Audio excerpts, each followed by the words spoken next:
كوبين طحين وملعقتين صغار خميرة، رشة ملح وملعقة أكل سكر وملعقة أكل حليب بودرة.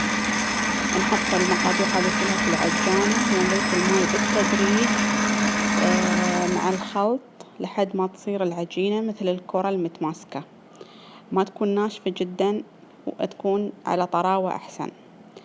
نخليها تخمر تقريبا ساعة أو حسب الجو، بعدين نقسمها إلى كور صغيرة ونخلي الكور ترتاح.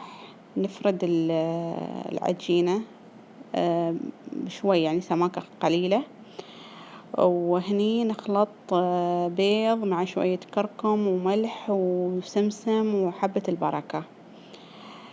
ناخذ العجينة نحطها فوق الخبازة، أول ما تبتدي تشقر من تحت نحط عليها طبقة البيض، وبعدين ندخلها في الخبازة من داخل. تطلع طبعا بعد ما تحمر، لازم ملاحظة دقيقة في هالمرحلة.